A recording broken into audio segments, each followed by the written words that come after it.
Good evening from Swansea wrestling fans.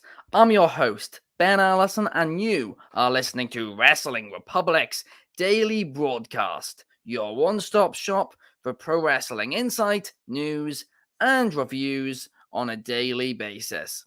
Tonight on AEW Dynamite, we will be finding out the final members of both teams heading into Blood and Guts next week on Dynamite. And Adam Cole is going to have to persuade MJF to actually turn up to the arena for their tag match tonight on Dynamite in the semifinals of the AEW Tag Team Eliminator.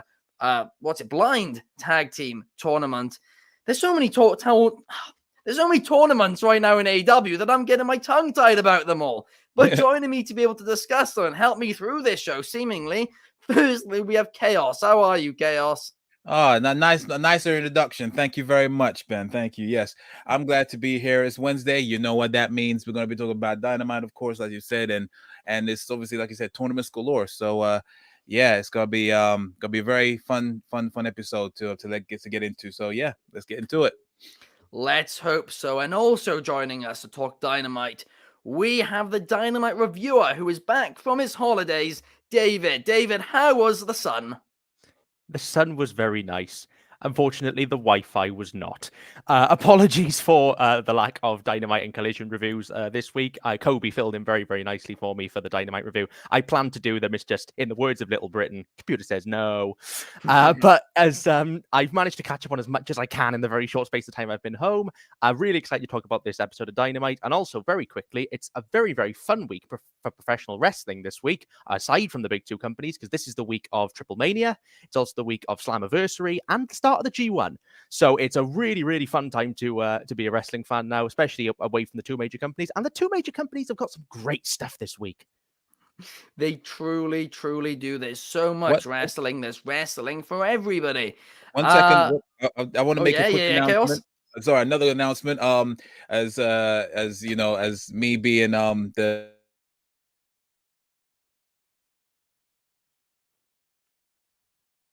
Is Chaos breaking up yet? Oh, can you hear me?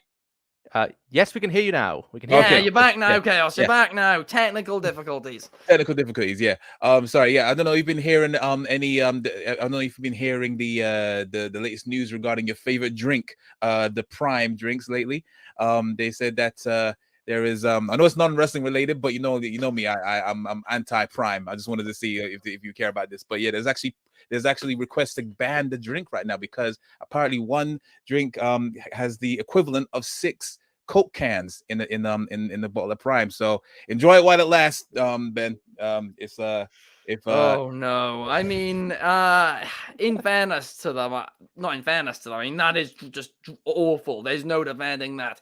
But that's the American version, not the British version, and it's the energy version, not the hydration version, right? So just so you know, to clear things up. But no, if that is true and that is the case, Chaos, that needs to be gone, just like Logan Paul needs to be gone from WWE. I'm only joking about that. I think he's great in WWE. But anyway, let's move on to something that Undertaker thinks should be gone, and that is Bray Wyatt's current gimmick. Now, of course, Bray Wyatt has been off television for quite a while. We're not here to speculate on that or speculate when he's going to return. We're not going to talk on that. But what we are going to talk about is whether or not they should bring back his original Bray character, because The Undertaker said in an interview with Metro this week that, quote unquote, they need to back Bray's character up to the original one. They've kind of got themselves booked into a situation where it's kind of difficult for him to have matches. I think the original Wyatt family Bray, that's the money. So the question is, should they bring back the current Bray when he returns? What do you think, David? Well, first off to say, whatever reason Bray is not currently on television, hope he's okay. Second of all, Bray is, as I've pointed out many, many times to whoever will listen, Bray Wyatt is my all-time favorite wrestler. Not in terms of what he's done, because he's had many, many bad moments, but in terms of what he's meant to me as a wrestling fan. So I'm really, really invested in this because Bray Wyatt has brought me back as a wrestling fan so many times, and I owe so much of my fandom to him. The original cult leader gimmick was what got me back into wrestling after my first breakaway in 2012. The resurgence of gimmicks like the Wyatts got me really intrigued, particularly as someone like me who loves the acting side of things and the creepy sort of horror stuff. Do I want to see it return? I don't want to see it return. I want to see a version of it return. I think the problem that happened with Bray's current gimmick when he came back was that it started really well. I loved the gimmick of him feuding with himself and his own demons, and then Howdy got involved, and then it kind of went to stupid, and then we got the pitch black match, which is just absolutely dire. So I would like to see a version of the kind of delusional Bray back. I'd like to see him scrap a lot of the nonsense that surrounded it. But I don't think we go back to lantern holding, we're here kind of Bray Wyatt, because that's not, we're not progressing. We're just going back to something from a decade ago. And if we know anything about Bray, like he's always trying to move forward, whether that's for better or worse, and while referencing his older stuff. So I'd like to see a version of Bray that has the same tendencies as that cult leader gimmick, the delusion, the sort of the silver tongue, and some wins, please, because that kind of killed the first character.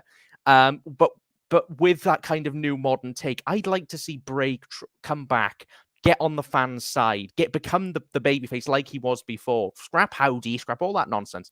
Have him be the kind of thing, have him feud with himself and his own demons, and have them slowly poison him to go from that kind of the person we saw when he came back, that I love you all kind of thank you for everything character, that slowly starts to kind of get poisoned and infiltrated by his own past. Because he can never stay, like, he's had stints as a face, but they've never lasted very long. Yeah. Because he's always brought back to that darkness, and that I think is where the money lies by using the cult leader gimmick, not necessarily reverting back to it in its entirety. Because again, that's just nostalgia, and as much as we all love, as wrestling fans love nostalgia, I don't think that's going to really get him over. What's going to get him over is scrapping a lot of the nonsense spookums stuff, and kind of make it the best quote I've ever heard about Bray Wyatt is, Bray Wyatt is amazing when he's mad. Bray Wyatt is not great when he's magic. And I'd like to see that madness return within the context of the gimmick he currently has without going too far backwards. Yeah, no, what you said makes a lot of sense. And honestly, I mean, obviously we don't know why he's off television right now. Like I said, we're not going to speculate on it. But people were giving him a lot of hate for his gimmick before, he went away. And I think there was, a direction for that. Yes, at times he felt a bit directionless. And I think an element of that was how slow the story was progressing. But I do think long term there was, a plan. And who knows, maybe once it got to that point, we'd all be, invested into it. But yeah, I mean, the idea of him, feuding with himself, feuding with his demons, like you said, David, I think that has a lot of potential, and that's something which I wanted for quite, a few years now. And when he introduced Uncle Howdy, I thought that was a way to make it happen.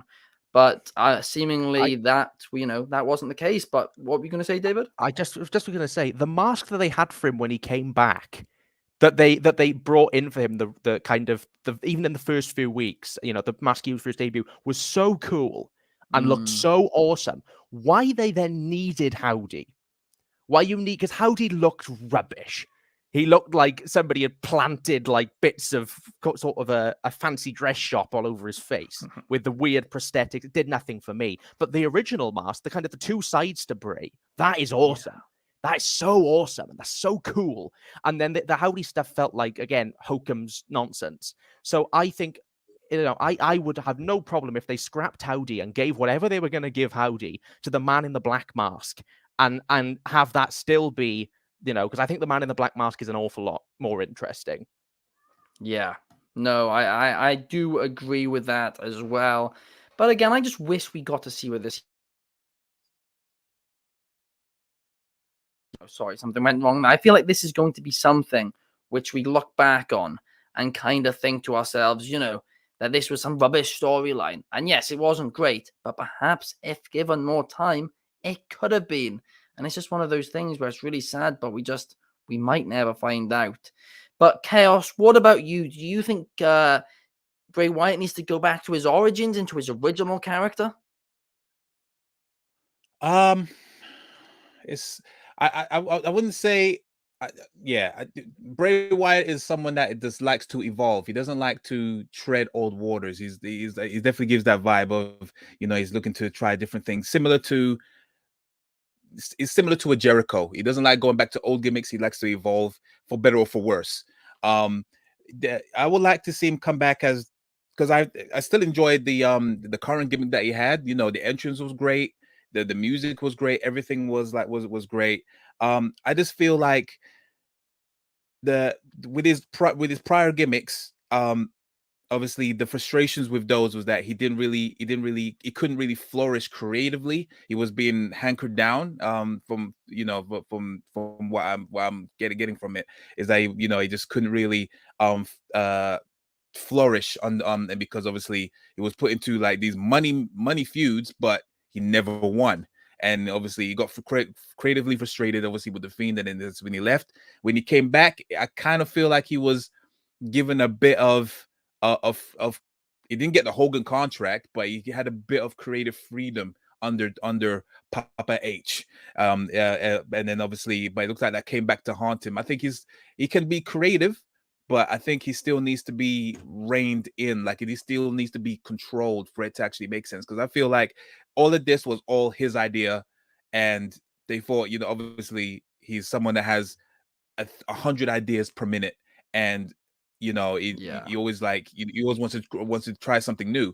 But I think they gave him a bit too much freedom with this, and then that's why it came back to haunt them, and that's why it kind of failed. I feel like, if they can make him still be creative, but still kind of like hold him in, and then make sure he makes it have a linear path, then I think it will definitely work under this gimmick, because the all the the QR codes and all that, those are awesome type of marketing. Why they didn't carry that on afterwards, God knows why they didn't. But yeah, I feel like I'd rather him not go back to his old character.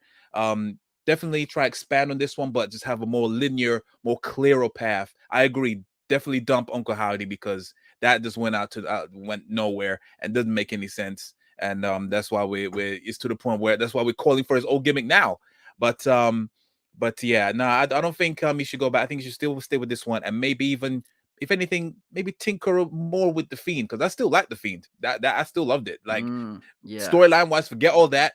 But as a character, that was awesome. I love the Firefly Funhouse, all that stuff. So yeah, maybe bring that in, almost similar to what Finn does with Demon Finn Balor, that kind of thing. That's why I would rather see. Yeah, no, I think that is a great suggestion. And I mean, one thing which you noted there was the chaos. It just felt kind of a bit chaotic at times. And they just needed to control that, right? He's somebody who has a million ideas per minute, and some of them are so good. They are. But then others are just a bit too much. So you need somebody there who's just, there to listen to all of the ideas, and then just, get rid of the bad ones, listen to the good ones. And the other mistake I think Bray made, going back to what I said a few minutes ago, is I think he kind of overestimated how much, the concentration span that, most human beings have nowadays, most of the viewers have nowadays, because I think he had this plan for this really long-term story. And if you come out and cut this pretty much the same promo with very little advancements each week, that's not going to hook fans in 2023. I mean, it might he was trying to go for similar to with the blood. Go on. No, you go on, Gas. Go on. I think he's lagging a bit. No, I was going to say that I think he was definitely trying to go to have his own bloodline story, like in terms of long-term storytelling, but it just came too long-winded and just not well paced. It was I think that's why, like you said, I think you nailed it on the head. The concentration barrier was definitely the sticking point in this thing. So yeah, I do agree. I think there was something long-term with him, but it just went a bit too long and just convoluted and complex. Big difference between a long-term story and a story that takes a long time to tell.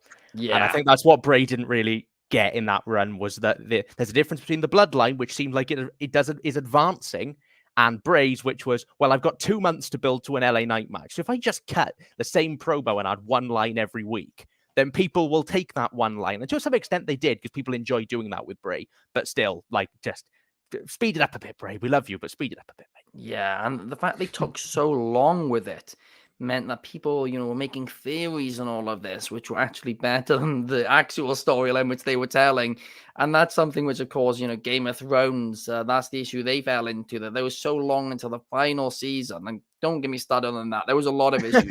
But one was the long wait meant that these fans had all these theories and all these really great theories. And then the actual ending just was nowhere near as good as like 90% of the theories. But now let's move on and let's talk about Nick Wayne, because he's going to be making his All Elite Wrestling debut tonight on Dynamite.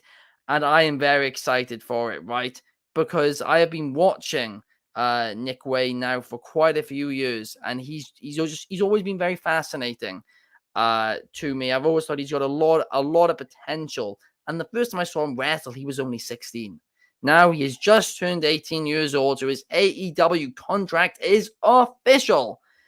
And so now tonight on Dynamite, he will be taking on Swerve Strickland. And this is actually a rematch. They had a match on the Indies quite a few months ago, and Swerve said that he wanted to be Nick Wayne's first opponent in All Elite Wrestling. So tonight, the world will get to see Nick Wayne, and there's a lot of hype around him. So let's hope that he has a great showing. But David, tell me your thoughts heading into this match. I am super stoked for this. Just quickly to say, this will actually be their third match. They've wrestled twice, Nick Wayne and Swerve Strickland. Strickland won the first match in 2022, and then Nick Wayne won the rematch for the Defy World title a few months ago. Nick Wayne is a great talent.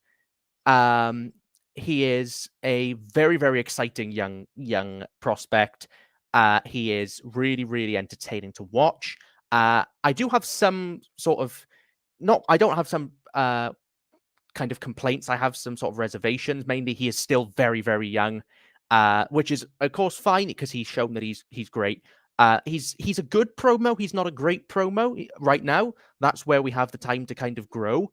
And some of his moves are like this. I haven't seen much of Nick Wayne that's made me like go, oh, this is his USP. He's just a bloody good professional wrestler. He's an excellent professional wrestler, especially for his age. I think it's really smart they're booking him against Swerve. I don't know who goes over. I don't know who wins this. I think either man can, and I don't think it'll hurt Nick to lose. I don't think it'll hurt Swerve to lose. My only sort of gripe is that like the two times they fought before, Swerve has been the Defy World Champion. Now this kind of feels like just a match on a card. But this is a great opportunity for Nick Wayne to really showcase what he can do, get all of his moves in. Swerve will make him look like $1 million. He has the last two times they've wrestled, and he's more than capable of holding his own, is Nick Wayne. So I think this will be a really fun match. I'm a little bit concerned it could get lost in the shuffle with so many matches, which is why I think it might open or close the show. In the same way that Vikingo did. I know very different sort of things with the Vikingo Omega match, but that kind of, you want to put a focus on the talent, you give them the spotlight. I'm curious to see where they go from here, because the match will be great tonight. I don't know who wins. Just curious to see if Nick Wayne, this is the start of an elevation for Nick Wayne, or if this is kind of a good match to steady him. My fantasy booking for Nick Wayne is I'd like to see him beat Claudio for the Ring of Honor title down the line in like a trilogy of matches where Claudio wins the first two and Nick Wayne wins the third, to give him a long-term story, because Nick Wayne is one of the best babyface sort of underdog workers that I've seen. If anyone doubts Nick Wayne's work, go and watch Nick Wayne versus Will Ospreay from GCW. It's just astonishing work. So yeah, really, really excited. Hope Nick Wayne doesn't get lost in the shuffle. They need to book him as something. They don't have to book him as the world's greatest wrestler. They don't have to book him as the world's most special talent. But you have to give fans a reason to care. This could be his John Cena ruthless aggression moment tonight, or it could be his Action Andretti. So I'm praying for him because he's awesome. And this should be a great match. Fingers crossed. They give him the respect that he deserves, and they book him smartly. Yeah. No, I certainly do hope that you are right about that. And one thing which you did touch upon is, of course, his character. And I've always felt in every match I've seen of his, right, he doesn't particularly have like a huge character. But of course, on the indies, a lot of the time you don't need one, right? Yeah. Especially when you're that young. Yeah. What you need is just to be, to work, continue improving. And that's what he's done. But I hope now in AEW they start to develop a character for him. And obviously he's making his debut in AEW. But like you said, him going to Ring of Honor for a run, if we put him in Ring of Honor for, 12 to 18 months or something, that could help develop him massively. Having regular matches and perhaps a title reign. Yeah, and they can put the title on him at the moment because they don't have a TV deal. Warner, if they haven't got Warner Brothers breathing down their necks, going, "Why is this guy world champion?" They can take risks. They can afford to right now. So I think that's a nice way to go. Or if they really want to compromise it, have him take the pure title or one of those. But I think the world title is a real statement of intent for Nick Wayne. And I agree. He hasn't got the most defined character right now. He reminds me of a young Will Ospreay. Massively, a lot of comparisons drawn to Will Ospreay early in his career. Will Ospreay has evolved over the years. He's done that. I think Nick Wayne will do the same. Very excited to see what he can do. Let's hope that he succeeds.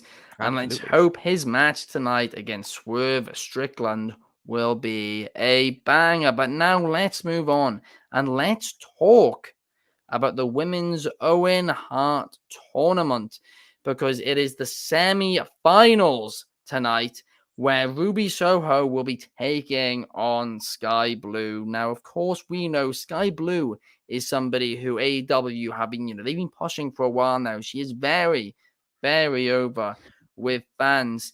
And Ruby Soho is, of course, one of the biggest parts of the biggest women's faction in AEW, the Outcasts. So I mean, her winning it, that wouldn't surprise me either. She's already beaten Britt Baker in this year's tournament. So yes, she certainly could go all of the way, but I'm going to give a bit of a bold prediction here. I don't think she is going all the way. I believe Sky Blue is going to get the win here, and then Willow will lose to Athena on Rampage this week, meaning the final will be Sky Blue versus Athena. And the reason for this is, of course, Willow dropped the New Japan Strong Women's Championship. And the fact that she dropped that so quickly, even if she wasn't the original plan for, being champion, it makes me think she's about to lose a match in AEW. So I do think the plan is to have Sky Blue win and then take on Athena in the final. But Chaos, what is your prediction heading into this semi-final match? Wow, you pretty much nailed it on the head. I agree. I feel like Sky Blue is gonna go for the win here. I mean, why not? I mean, Ruby Soho has really been to the finals last year. I doubt they're gonna run that back again this year. And yeah, like it has to be a face and a heel dynamic. Even though last year I guess it was Britt Baker against Ruby Soho and they were both faces. But either way, I feel like but I mean, to be fair, the Willow Nightingale and Athena thing could go either way, because obviously they're teasing that Willow wants to face Athena for the ROH title as well. So that could be something that she can go for, and she's prominently on ROH. Willow Nightingale, is she not? I mean, she's kind of everywhere at the minute, but yeah, you are right. Well, there you go then. As well. Yeah, there you go then. So I mean, to be fair, that match could go either way. And they are quite high on Willow. So yeah, it could be Sky Blue against Willow. But yeah, I'm more leaning towards that it's gonna be Athena this way this time, and actually have a face and a heel face each other in the finals. Sky Blue is on an incredible run. I enjoy her work. She seems to be getting better and better every time I see her in the match. Thoroughly enjoy her matches. Yeah, I'm just gonna keep it short and sweet. Ruby Soho does not need the W in this. Go for Sky Blue. Yeah, I do feel like you are correct there. And of course, I know the winner of the tournament doesn't get a title shot, right? But if you win the tournament, it kind of puts you up there in terms of, getting a title shot in the near future. We already know Tony Storm's there. So Ruby Soho winning this entire thing, I can't see.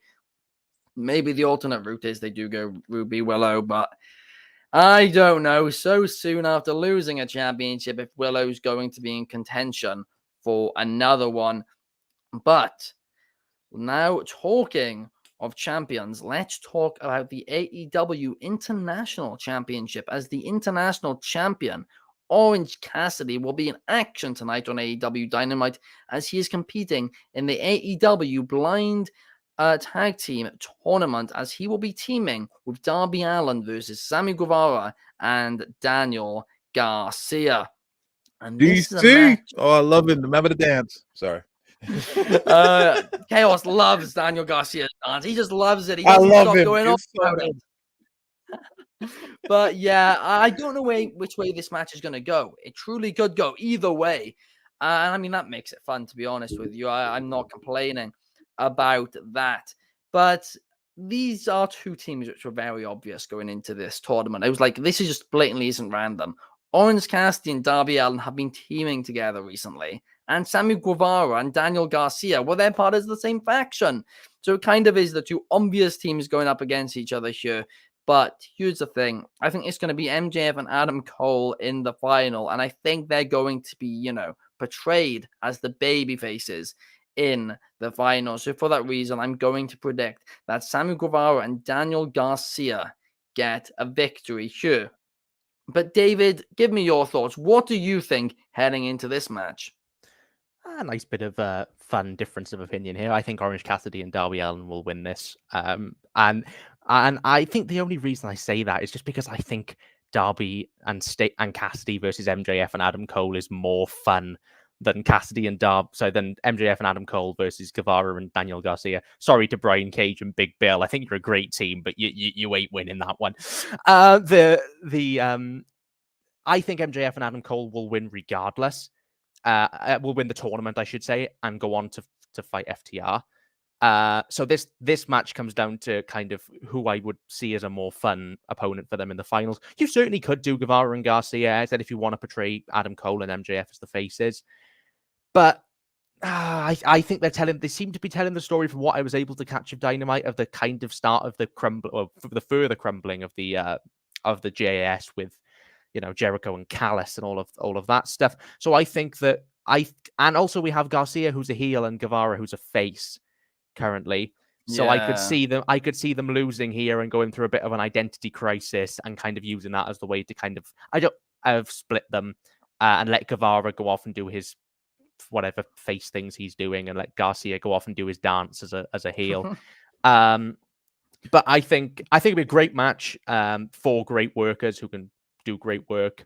Just curious to see if they do go, well, what way they do go, because I think both are interesting. It's just Cassidy's my boy, and I mean I have been pushing that I want MJF versus Cassidy to be the match for All In. So maybe they don't do that early, but just MJF and Orange Cassidy, they've done it before, I know, but to do it just every time I want more. So yeah, I'm gonna say Cassidy and Allin for this. Maybe it's personal bias because of my love for those two guys, but I think either way is fine. Yeah.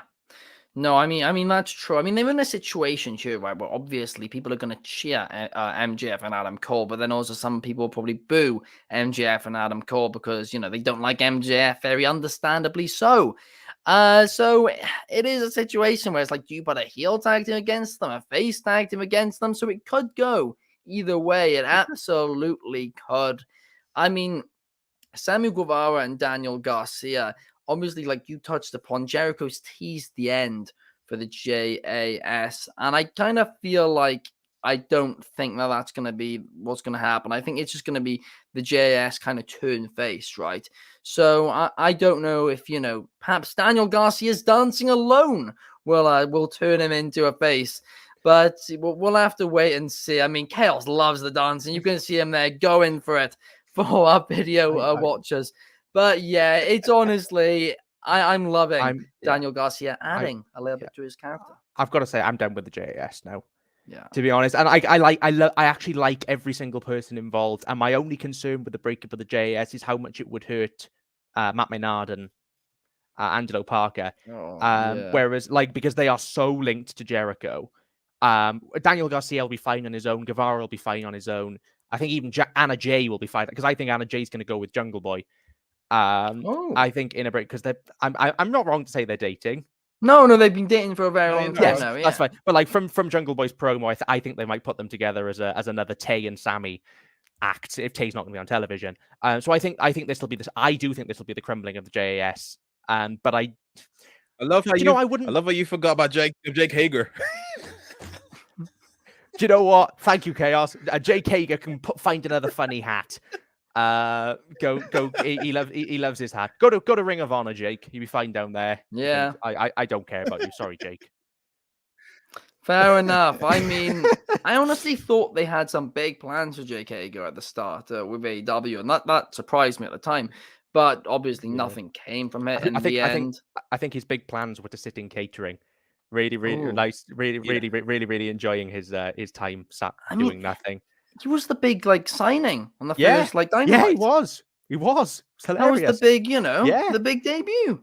It was hilarious. I watched that episode when I went back because I didn't watch AEW from its very inception. So I watched some of the early episodes and seeing the amount of rub Jake Hager got, I was like, "What? Where have we gone? What's happened?" He's just not doing anything. It went in weeks as well. It was literally like he debuted and people stopped caring about him very, very quickly. The next time they cared about him was when Claudio showed up, so they could run that back. And then the next time they cared about him was the hat. Yeah, that's 3 things in 4 years. That's impressive. And they did that one match with Jon Moxley with no crowd, which I remember everybody was hyping up after it happened. Tony Khan was saying it's one of the best, empty arena matches that'll ever happen. And then everyone watched it and was like, no, that's not great. But I mean, it's one of those things. But now let's move on and let's talk about MJF in the other semi-final match in the AEW Blind Eliminator Tournament, as MJF will be teaming with Adam Cole to take on Brian Cage and Big Bill. And Big Bill has impressed me recently. He has done, I think he's doing a great job in AEW. He was doing a great job in Impact Wrestling as well. Somebody I think gets way too much hate.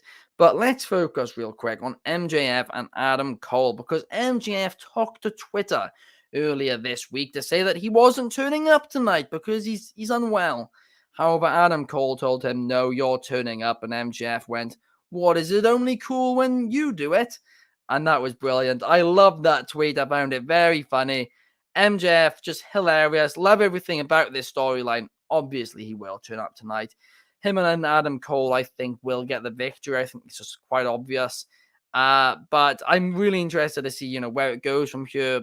It's very likely that, MJF's going to try and turn on Adam Cole. But the question is, will Adam Cole, turn on MJF before MJF turns on him? Because we saw it with the cake last week on Dynamite. MJF was about to put Adam Cole's head in it, and Adam Cole moved out the way first. So was that foreshadowing what happens down the line, or will MJF genuinely gain the trust of Adam Cole? It's something interesting, and it's something to think about. But Chaos, give me your thoughts heading into this one. Do you think MJF and Adam Cole are advancing? Oh yeah, 110%.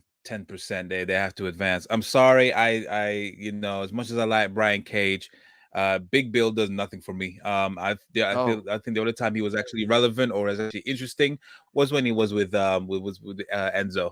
So that's since then he's just a big guy that's just jacked, and then that's it. He hasn't done anything of significance, in my opinion. I'm sorry. I know there's some Big Bill fans out there, but yeah, that's what it is. To be fair, I'm thoroughly enjoying this storyline much more than I thought it would. Obviously, it felt kind of like forced at the beginning, but yeah, those segments last week, absolutely, that turned a new leaf for me, and just be like, okay, I'm digging this now. They're actually making this interesting. So, 110%. They're going to be in the finals. And my pick will probably be Orange Cassidy and Darby Allin. It just makes sense that that'll be like just like how what David said. It makes it more that's more interesting than Guevara and Daniel Garcia. They already got their own stuff going on within JAS. But yeah, I think this will be a fun match. I feel like Adam Cole is probably gonna get beaten up the most out of him, and then MJF may come in for the save, and then just like, oh yeah, I'll somehow do the double clothesline. I'll be very surprised if they end up doing the double clothesline tag team finisher they've been always bragging about. But yeah, I'm loving the chemistry between them two. And yeah, I just know that whatever happens, I'm going to enjoy it at the end of the night. So yeah, MJF and Adam Cole to advance to the finals. And we got a good comment here from Sol, who's saying, do you think this will lead to MJF and Adam Cole versus FTR at All In, and then MJF versus Adam Cole at All Out? I think that's a very interesting theory, and I do think it could lead to MJF and Adam Cole versus FTR, but I do not think that it'll happen at All In, because their biggest show ever has to have a title match, right?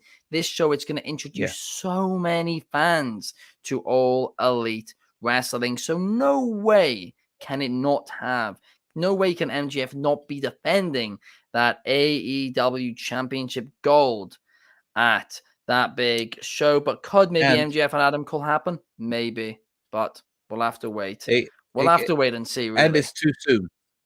And it's too soon. It's like a week after, and you need to have the main event announced a couple of weeks beforehand. So it's just too soon. It's nice, but you're right. I think MJF needs to defend his world title at All In, and then somehow some shenanigans happen, and then MJF and Cole's already been announced by then. Yeah, no, absolutely. And I do think this year All In's going to be a more important show than All Out, purely because they're advertising it at every single AEW event, even just on the banners, like in the arena and all that. Like, it's crazy. They're trying to sell tickets and just promote the pay-per-view to people, even in America, right? Like, this is full-on WrestleMania vibes, what they're going for here. So I really think that All Out is going to be the fallout from All In. But now let's talk about Blood and Guts, because, of course, next week, AEW Blood and Guts will be returning, and it is going to be the Blackpool Combat Club against the Elite. We know Bryan Danielson. The AEW marks aren't going to be happy, but we know Bryan Danielson is out now. He is injured, cannot be in the match. So the question is, who will be on that team? And I truthfully do not know. I mean, I would have said Shota Umino, but he's going to be busy in Japan for the G1. Same with Eddie Kingston. So I don't think it's going to be either of those names. On the Elite side, I think it's very obvious. It's going to be Kota Ibushi. I predicted this for months now. I called it months and months and months ago. Yes, I thought it would have happened by now, but I also thought the Blood and Guts would have happened by now. They've left it a bit later than usual. But I do think Kota Ibushi is going to be making his AEW debut tonight. I think they waited until after Forbidden Door, just, the tensions between New Japan and Kota Ibushi. I don't think they wanted to touch that. But I do think Ibushi will be showing up on AEW TV tonight. But David, I'll now send this to you. Who do you think will be the two extra guys on both teams?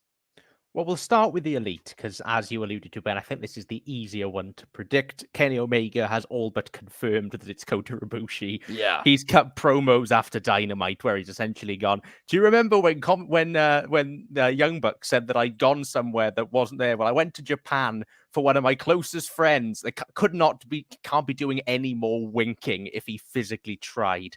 If it's not Ibushi, I've got no clue who it's going to be. But so I think I'm not even going to try and speculate. I think it is Ibushi. On the Blackpool Combat Club side, I think they're scrambling, because I don't think they clearly, I don't think, had a plan for this, because it was going to be Danielson, because he's part of the Blackpool Combat Club. So I think the angle on Dynamite last week is a last minute replacement, and I think it's going to be the Blackpool Combat Club and Chris Jericho versus the Elite and Kota Ibushi. Because otherwise, I don't know why you put the promo in there at all. I think this is a kind of fun little thing, because remember, Chris Jericho is hated by pretty much every single member of the Blackpool Combat Club. He's feuded with Danielson. He's feuded with Moxley. He tried to run a crusade against Ring of Honor just to mess with Claudio Castagnoli. They all hate him. The one person who doesn't hate him is Don Callis. Yeah, and I think that sort of Don Callis kind of I don't think that Don Callis is going to be within this Blackpool Combat Club picture for much longer. So I think that Callis is going to bring Jericho in. I think Jericho is going to take the fall. I don't know who to, but I think Jericho will take the fall. And I think that the Blackpool Combat Club will annihilate him after the match. And that will be the start of whatever Chris Jericho's new thing will be. because I think he's done the JAS thing for a while now. I think he will probably want to move on. Whether that's to I want to see Jericho and Callis as a partnership. I think it'd be really funny. So I think either that or we retransition into something else. But I think this will be the way, kind of a short form kind of stopgap, which may not be kind of the big reveal that everybody wants it to be.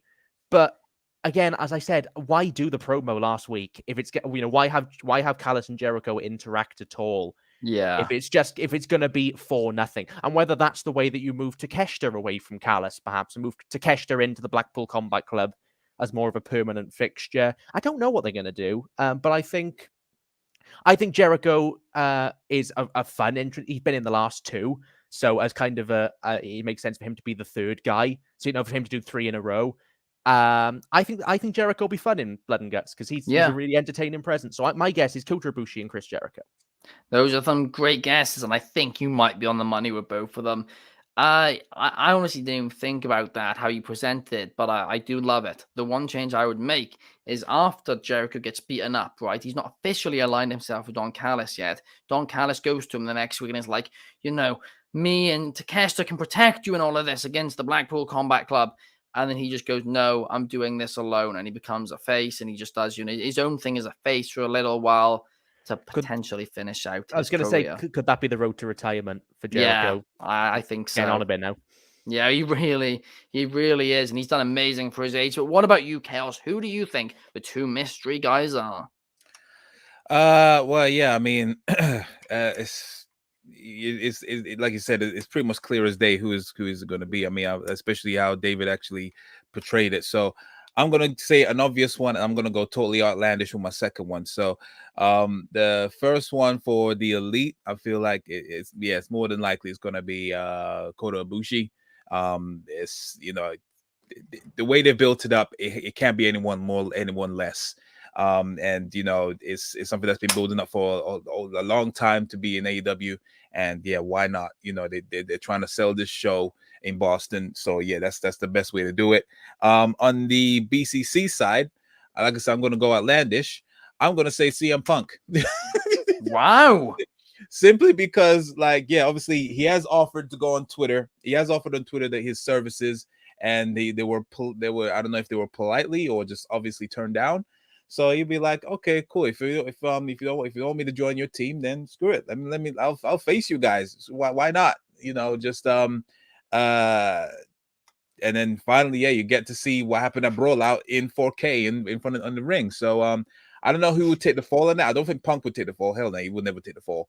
But by the end of the day, I think obviously the Elite has to win this match. I don't know who takes the fall or who does some madness stuff, but I feel like that would be a nice little money maker right there, just out of nowhere. Just put Punk in there just because he wants to finish off where he's going with the Elite. And then that would be awesome to see. So that's my 2 picks. Absolutely, and that is certainly a wild prediction. I mean, if it will does never happen, but why not? Yeah, if it ends up happening, though, girls, you called it, and we can turn that into a reel, and you can replay it, to the end of time.